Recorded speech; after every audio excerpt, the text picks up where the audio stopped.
Bom, hoje a ideia, nós vamos fazer um bate-papo sobre planos de saúde empresariais, e para isso Hum. nós separamos perguntas, Rafael, que são dúvidas pertinentes e sempre enviadas para nós em diversos canais. Então, Vamos primeiro, lá, vai ser um podemos prazer. começar. Vamos sim. Rafael, por favor, você poderia nos falar um pouco sobre o setor da saúde suplementar? Bom, Emerson, o setor da saúde suplementar, ele atende hoje aproximadamente 47 milhões de brasileiros, né? Então, aproximadamente 47 milhões de pessoas estão vinculadas a algum tipo de plano de saúde. É um setor que acabou tendo uma característica muito própria de coletivização, que a gente chama, né? Os contratos, a maioria desses beneficiários está vinculada a um contrato coletivo. Uhum. Cerca de 80% dos beneficiários de plano de saúde hoje estão vinculados a um contrato coletivo. Nós temos aproximadamente 700 operadoras de plano de saúde ativas perante a ANS com beneficiários e que tiveram uma receita em 2019 de aproximadamente 213 bilhões de reais. Tá? Esse valor é extremamente expressivo quando a gente compara com o orçamento que o SUS teve em 2019. Né? O SUS teve um orçamento de aproximadamente 127 bilhões para atender a população toda, e os planos de saúde movimentaram aí algo em torno de 213 bilhões. E boa parte desse dinheiro ficou na mão de poucas operadoras, né? Nós temos aí aproximadamente 6, não passam de 10 operadoras, que são grandes operadoras e que concentram a maior parte desse mercado. Nós temos aproximadamente 70% dos beneficiários na região sudeste, né? Então, a região sudeste é que concentra a maior parte dos beneficiários de planos de saúde, e é um setor que também conta com um incentivo fiscal muito grande, né? A gente estima, existem levantamentos, estudos que estimam que somente em 2018 o Estado deixou de arrecadar aí cerca de 25 bilhões de reais como forma de incentivo fiscal para as operadoras, para fomentar a atividade das operadoras de plano de saúde. Então isso dá para a gente uma noção de que as operadoras elas precisam exercer de fato um papel de grande relevância social, principalmente no nosso sistema de saúde, né? Para contribuir de forma ativa e positiva para o nosso sistema de saúde. Ainda mais um período como esse que é inédito para todos nós, né, Rafael? Exatamente, É, exatamente. doutor, uma dúvida que assim todos têm a todo momento, apesar de nós propagarmos sempre em nossos canais, quais são as principais diferenças entre os planos individuais e os planos coletivos? Bom, são dois grandes grupos. A gente pode dividir os contratos de plano de saúde em dois grandes grupos, né? Então, nós temos os individuais e familiares e os coletivos. E dentro dos coletivos, eles se subdividem em contratos coletivos por adesão e contratos empresariais, tá? Então, vamos lá. O contrato individual e familiar, qual que é? É aquele que a pessoa física contrata em benefício próprio ou dos seus familiares. O contrato coletivo sempre tem uma pessoa jurídica contratando com a operadora. Tá? Então, quando a pessoa jurídica que contrata com a operadora é uma empresa, é um contrato empresarial. Quando a pessoa jurídica que contrata com a operadora é uma associação ou um sindicato, geralmente é um contrato coletivo por adesão. Tá? Então, os contratos coletivos, nós temos os empresariais, que é aquele contratado pela empresa em benefício dos seus funcionários, dos seus sócios, e o coletivo por adesão, que são aqueles contratados por associações e sindicatos, e aí as pessoas que têm vínculo com essas associações e sindicatos podem aderir a esses planos. Tá? Geralmente esses planos têm uma administradora de benefícios que faz essa administração do plano. As principais diferenças, então, assim, o contrato individual ou familiar, ele é mais protegido pela legislação, tanto que hoje praticamente ele sumiu do mercado, né? É muito difícil você contratar um plano individual ou familiar. Os planos que tem no mercado, a grande maioria, principalmente das grandes operadoras, são os contratos coletivos, tá? Quais são as fragilidades do contrato coletivo? Primeiro, que o reajuste do contrato coletivo não é regulamentado. É a operadora quem apura o reajuste que vai ser aplicado, e esse reajuste não passa por nenhum tipo de fiscalização nem controle, tá? Por parte da ANS ou por qualquer outro órgão. Já os contratos individuais e familiares, eles só podem ser reajustados pelo índice máximo que a ANS determina. Então, por exemplo, esse ano a ANS autorizou um reajuste máximo para os contratos individuais e familiares de 7,35%. Os contratos coletivos, na sua grande maioria, tiveram reajustes aí acima de 18%, 20%. Tá? Então, isso mostra uma grande fragilidade desses contratos coletivos com relação ao reajuste, justamente por não ser regulamentado. E uma outra fragilidade dos contratos coletivos é a questão da rescisão imotivada pela operadora de plano de saúde. Tá? Então, o contrato individual e familiar, ele só pode ser cancelado pela operadora se o beneficiário ficar inadimplente ou cometer uma fraude.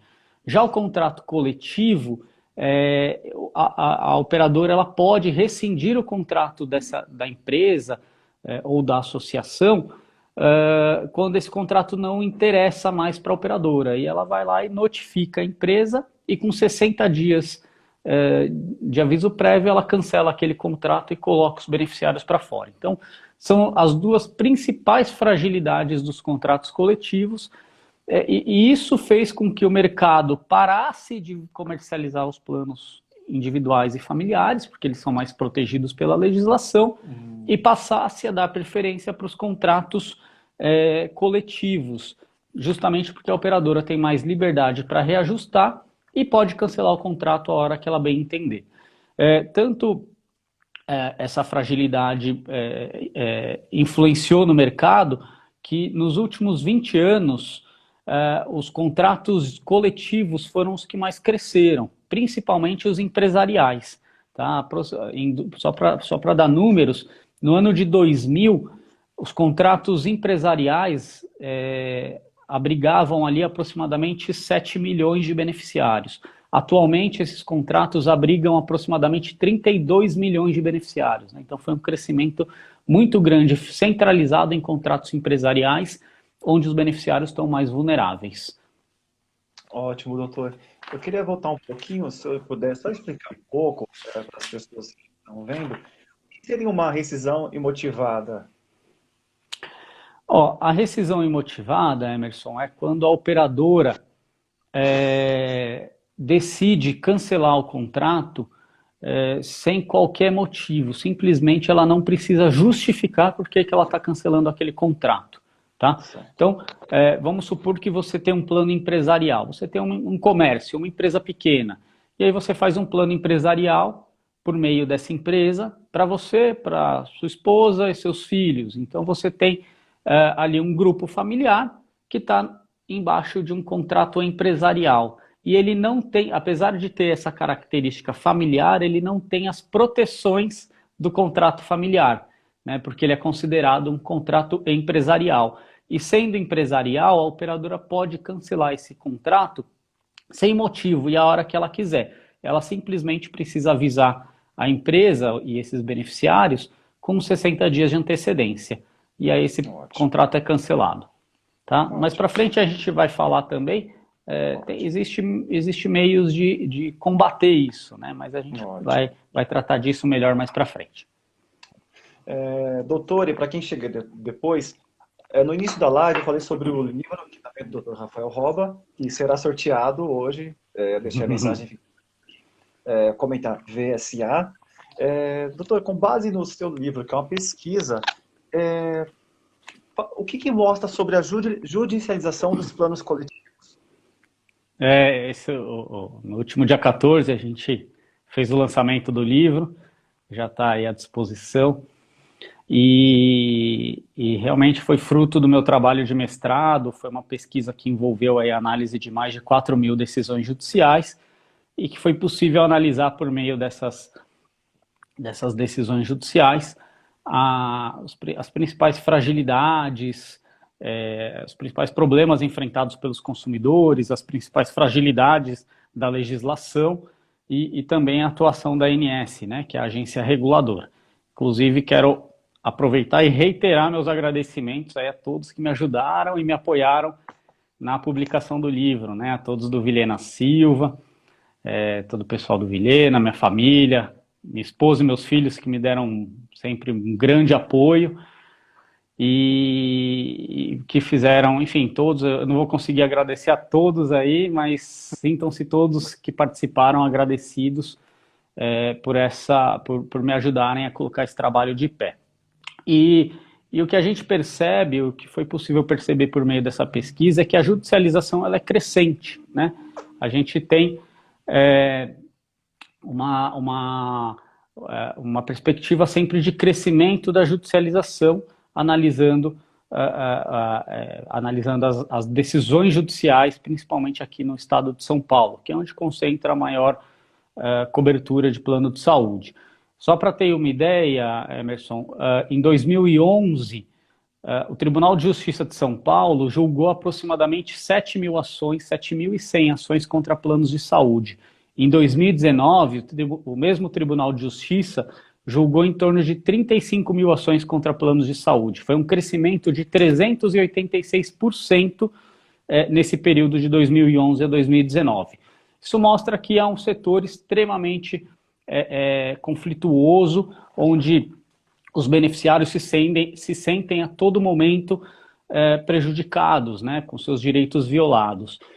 Nesse mesmo período, nós tivemos, inclusive, uma redução no número de beneficiários aqui no estado de São Paulo. De 2015 a 2018, o setor de plano de saúde aqui no estado de São Paulo perdeu aproximadamente 1 milhão de beneficiários. Então, quer dizer, mesmo com redução no número de beneficiários, a judicialização continua aumentando. Isso mostra como esse setor é mal regulado e como os consumidores encontram abusos contra os seus direitos, né?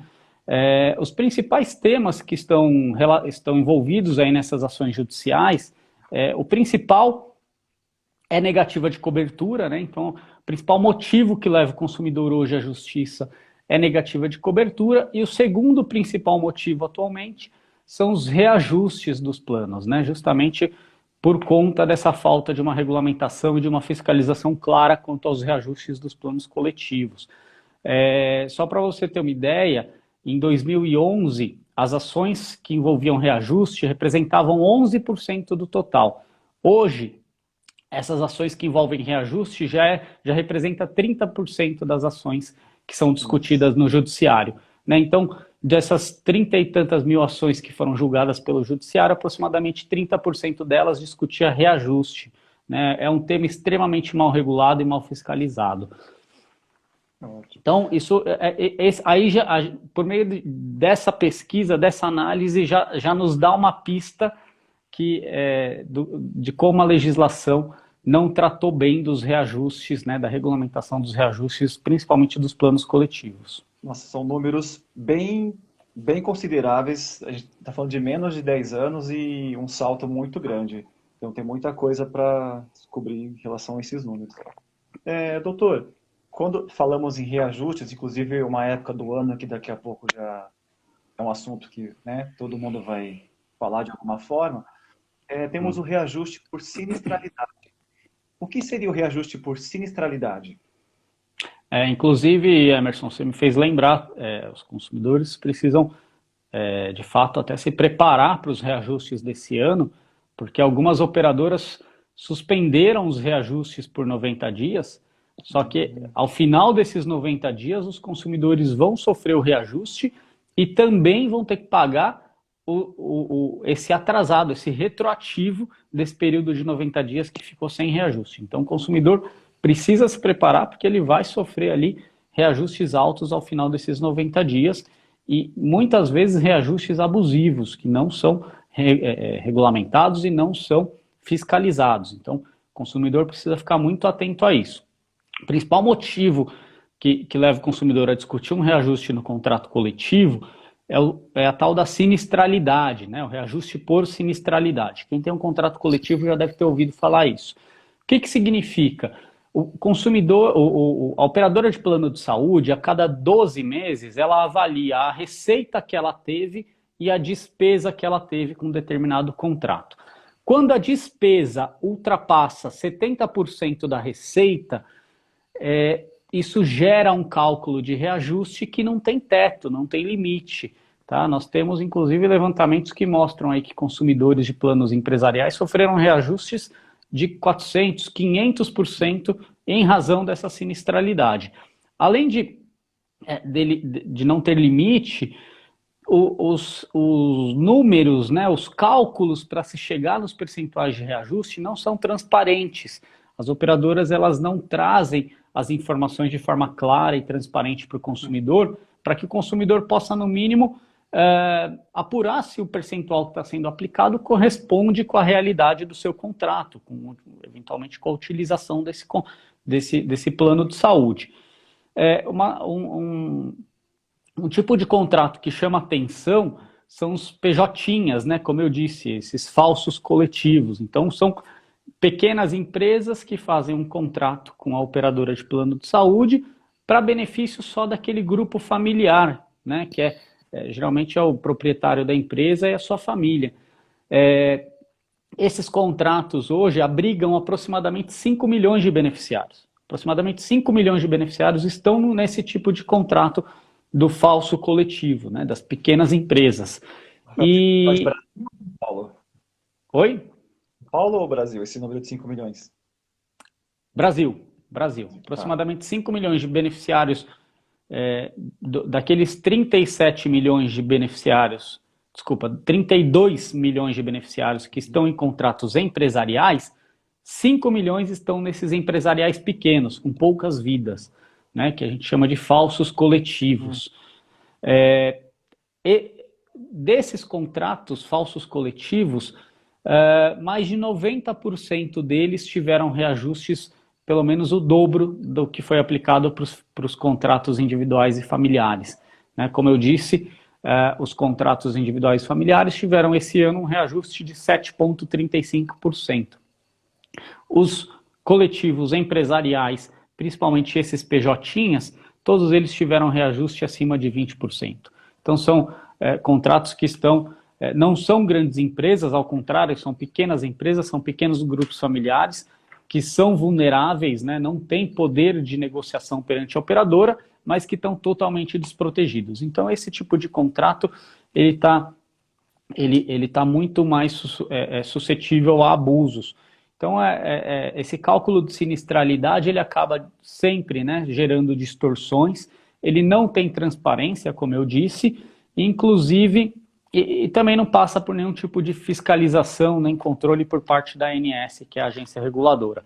Inclusive, o próprio Tribunal de Contas da União, em 2018, fez uma auditoria na ANS e apurou que a ANS não tem mecanismos de controle para identificar e combater abusos nos reajustes dos planos empresariais.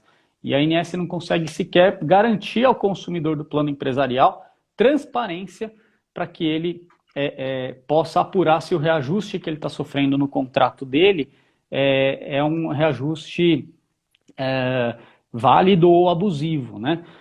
E aí o que acontece? Esses consumidores têm cada vez mais procurado o judiciário para combater esse tipo de reajuste abusivo. E o judiciário tem dado respostas muito positivas para o consumidor.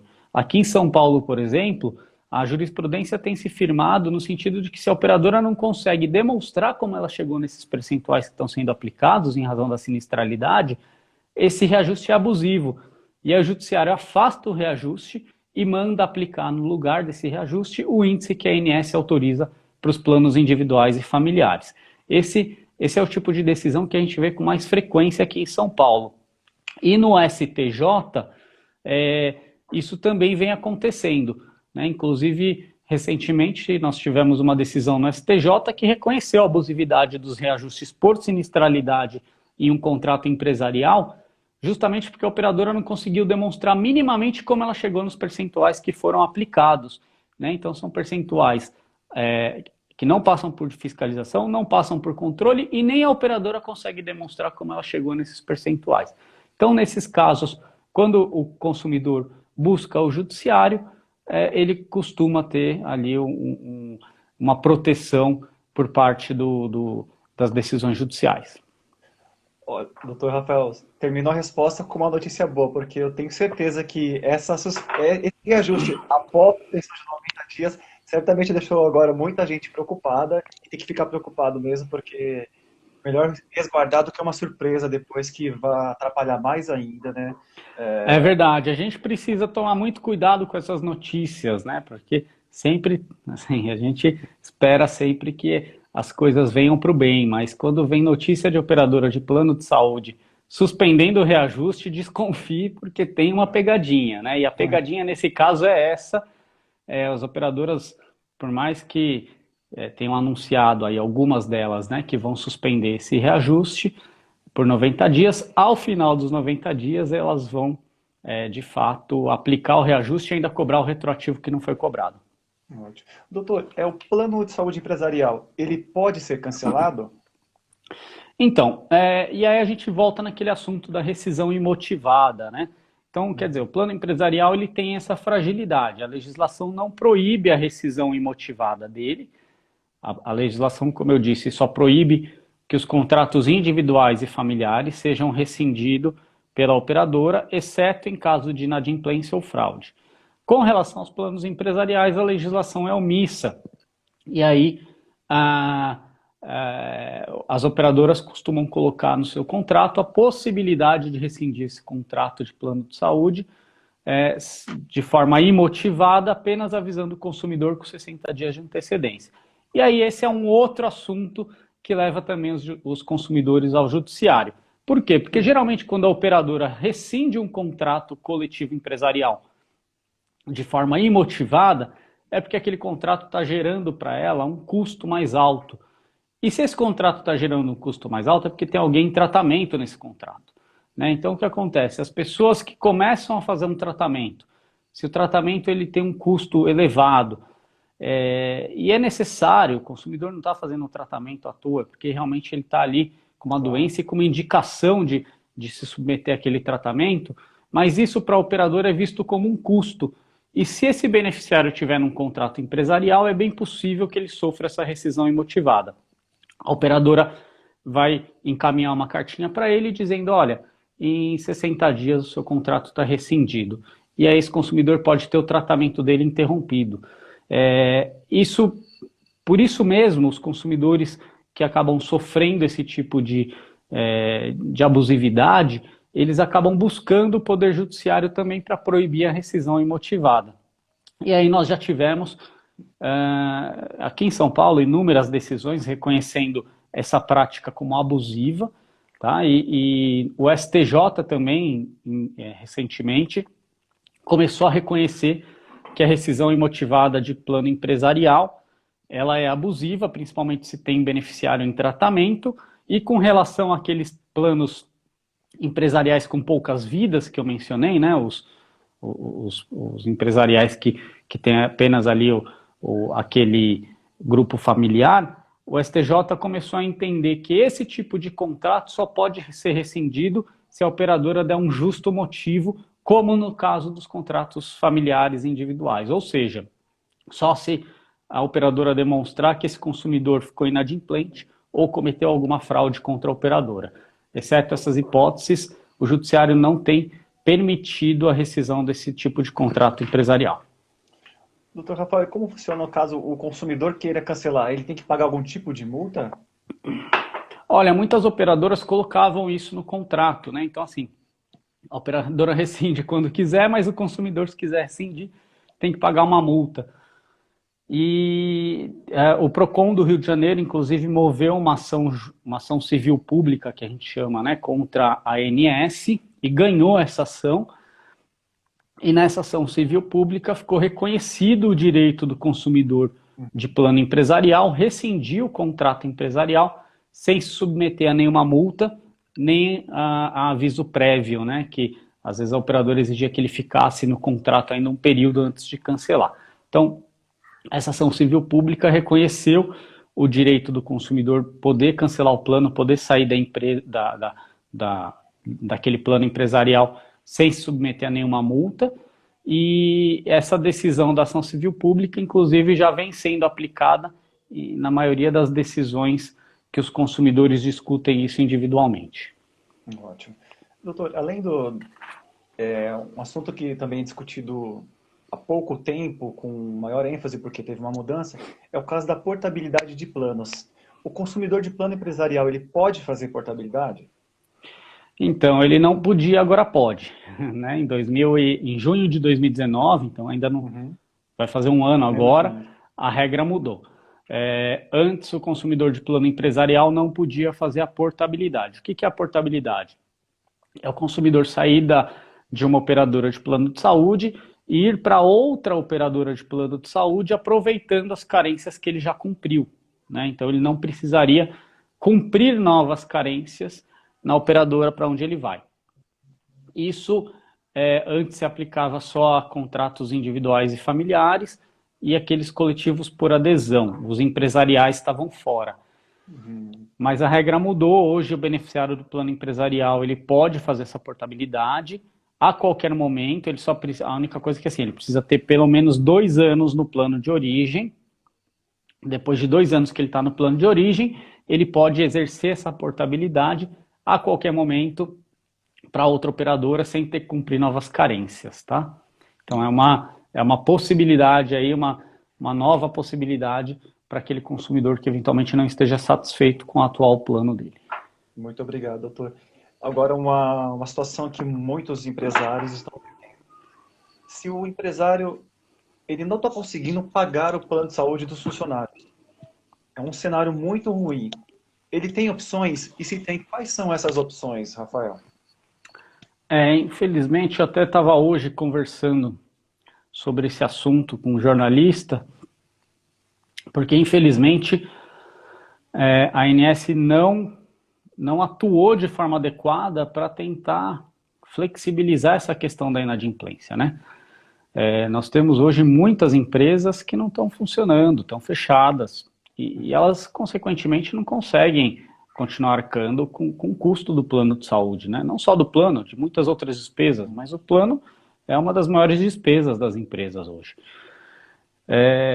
E, assim, o plano individual, para que ele seja individual ou familiar, para que ele seja cancelado por inadimplência, o beneficiário tem que ficar inadimplente por mais de 60 dias. O plano empresarial, se o beneficiário ficar inadimplente por 15, 20, 30 dias, ele já pode ter o plano suspenso, porque vai depender de como está no contrato dele. O plano empresarial também não tem regra quanto a isso. E aí cada operadora que cria a sua regra. E aí, a maioria das operadoras colocam no contrato que após 15, 20 ou 30 dias de inadimplência, o plano já é suspenso. E a ANS, nesse momento, não fez absolutamente nada para tentar trazer algum tipo de flexibilização e proteção para esses beneficiários dos planos empresariais, né? Então, o beneficiário do plano empresarial hoje ele está sujeito à suspensão do seu contrato caso ele fique inadimplente por poucos dias, tá? Existem alguns projetos de lei que estão tentando tramitar aí com urgência na Câmara para tentar flexibilizar um pouco isso, mas quem deveria ter assumido o compromisso de tentar flexibilizar essa questão era a ANS, né, junto às operadoras, e infelizmente ela tentou um acordo, não deu certo, ela deixou isso para lá, ela não se esforçou para tentar proteger o consumidor. Então, assim, o consumidor de um plano empresarial hoje que esteja com dificuldade, o que eu oriento? Que ele tente ver primeiro se ele foi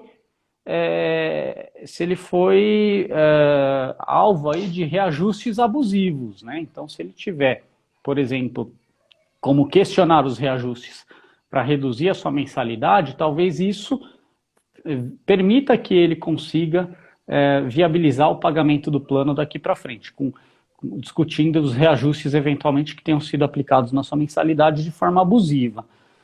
Mas se isso não for possível, talvez seja o caso, então, de tentar uma portabilidade, né? Tentar uma mudança de plano no mercado ou, eventualmente, dentro da própria operadora, tentar fazer uma redução de categoria para viabilizar o pagamento do plano.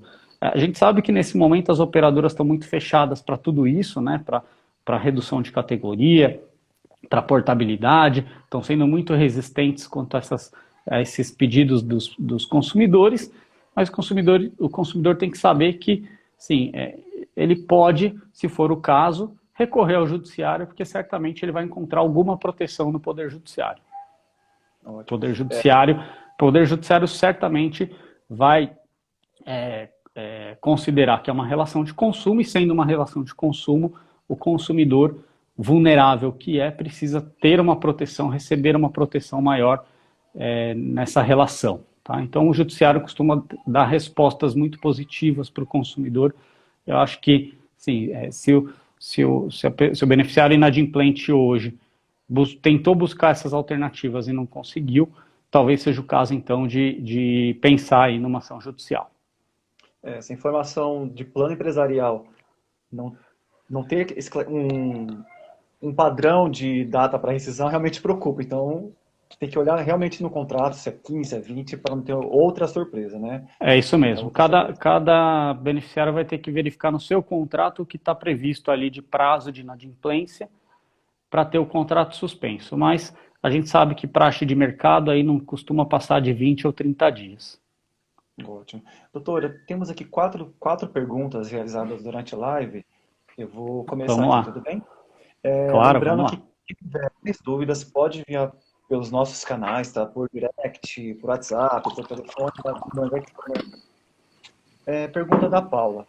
Doutor, percebe a possibilidade de êxito em demanda jurídica nestes contratos no sentido de manter a cobertura mesmo inadimplentes em tempos de pandemia?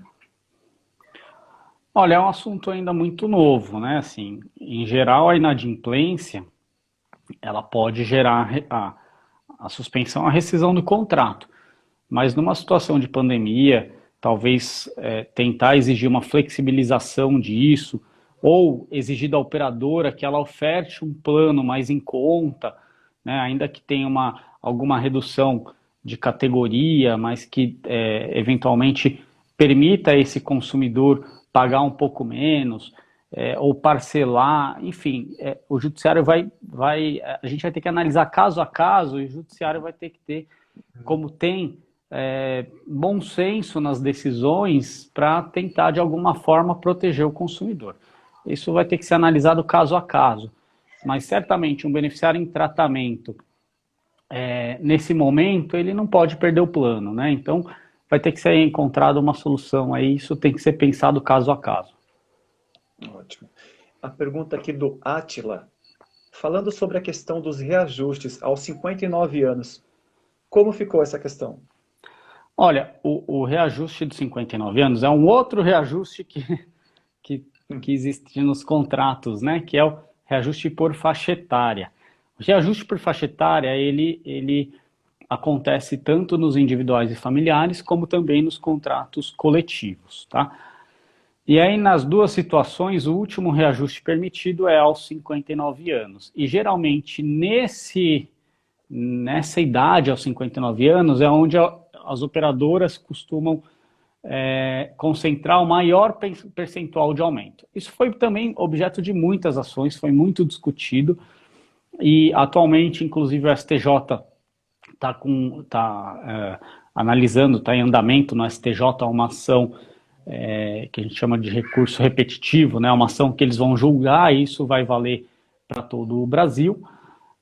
Mas o que a gente imagina que é o que já vem acontecendo na maioria das decisões, é que o reajuste aos 59 anos, quando for extremamente abusivo, de forma que impeça o consumidor de continuar na operadora, a tendência é que o judiciário permita a revisão desse percentual. Tá? Então, nós temos contratos hoje no mercado que prevêem reajustes de 106%, 130% quando o consumidor completa 59 anos. Então, ele faz aniversário, completa 59 anos e ganha de presente um reajuste de 100%, 130% na sua mensalidade.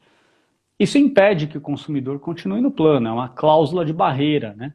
Então, esse tipo de situação o judiciário tem revisado e geralmente reduz esses percentuais para algo em torno de 40 e poucos %, que é o percentual que tem sido aplicado como média de mercado. Obrigado, doutor. A próxima pergunta é da Viviane. Devido à pandemia, para o próximo ano, o reajuste por sinistralidade, na sua opinião, doutor, será abusivo? Certamente. Só o fato de não ter transparência e não passar por nenhum tipo de fiscalização ou controle, a meu ver, já é abusivo, independente do percentual. Mas a gente sabe que os percentuais já devem vir também muito altos e que destoam totalmente com qualquer outro setor, né? Que serviço é reajustado 20% ao ano, 30% ao ano. Então, assim, o percentual por si só já demonstra uma abusividade. Uhum. E a forma de cálculo, a forma de apuração, a falta de transparência, a falta de fiscalização e controle é outra abusividade. Então, certamente, as operadoras vão praticar, como vem praticando, percentuais aleatórios e que o consumidor não consegue entender como as operadoras chegaram nesses números, né? Obrigado, doutor. Uma última pergunta é da Gabriela. Com qual frequência ocorre a rescisão dos planos coletivos por adesão? Por adesão é um pouco mais difícil, porque a operadora precisaria cancelar o plano da associação toda, né, não só do beneficiário. Então vamos supor, uma operadora tem um plano com uma associação, essa associação tem milhares de beneficiários nesse plano. A operadora não pode cancelar o plano só de um ou outro beneficiário, ela teria que cancelar da associação toda. Isso é um pouco mais difícil porque a associação costuma, por ter um grupo muito grande, ter um poder de negociação muito forte com a operadora. E aí, não só isso, é interessante também para a operadora manter aquele grupo, porque são grupos grandes. Mas já aconteceu, a gente sabe que tem aí situações no mercado que associações sofreram rescisão imotivada e tiveram que encontrar outra operadora para aceitar o grupo dela. Ótimo. Mas é mais difícil. Isso costuma acontecer com mais frequência em planos empresariais. Doutor, muito obrigado. Acredito que tenha sido muito esclarecedor. Mais uma vez estamos aqui juntos para falar sobre as dúvidas dos clientes de plano de saúde. Lembrando mais uma vez que o sorteio do livro ele será divulgado amanhã em nossos stories e também enviaremos direct para quem participou e para o ganhador. Então eu vou deixar aqui o espaço para que o senhor possa fazer o encerramento e convida as pessoas a ficarem em casa e na próxima quinta teremos mais uma live. É isso aí, muito obrigado. Eu agradeço demais. É sempre um grande prazer falar sobre esse assunto. É um assunto que eu gosto muito, me dá muito prazer. É meu tema de pesquisa e sempre que tiver oportunidade eu vou estar aqui levando informação para o consumidor. Pode ter certeza. Muito obrigado, Emerson. Perfeito. Um abraço e até a próxima, pessoal. Obrigado. Tchau, tchau. Obrigado.